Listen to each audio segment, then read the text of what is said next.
Եվրոպական լեզուների հաղորդակցության միջմշակութային հաղորդակցության անգլերենի ամբիոնը հերթական անգամ հանդես եկավ հետաքրքիր նախաձեռնությամբ։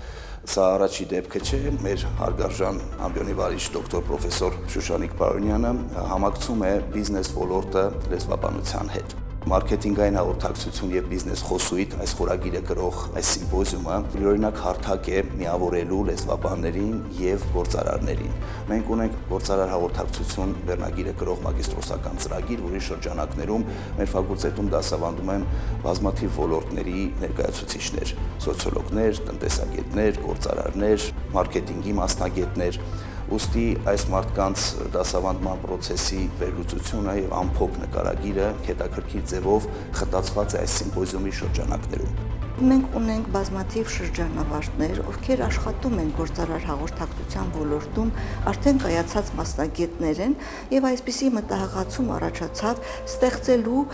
գործարար հաղորդակցման ոլորտի համալսարանական համայնք, այսպես ասած community, որպիսի մասնագետները միմյանց հետ շփվեն եւ մյուս մեր ուսանողներին հաղորդեն իրենց հմտությունները, իրենց գիտելիքները եւ ինչու ոչ նաեւ մոտիվացնեն մեր ուսանողներին։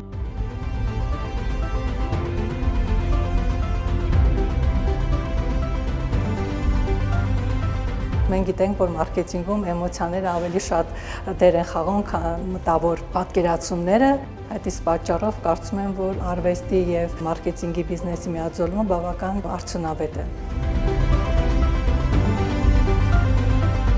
Քննարկումներ են նախատեսվում, զեկուցումներ, պանելային քննարկում է նախատեսվում, որին կմասնակցեն գործարար հաղորդակցության առաջատար մասնագետներ եւ շատ հետաքրքիր թեմայով է լինելու արհեստական բանականության կիրառումը մեր ժամանակակից կյանքի տարբեր ոլորտներում։ Յուրաքանչյուր քննարկում տալիս է հետաքրքիր պտուղներ։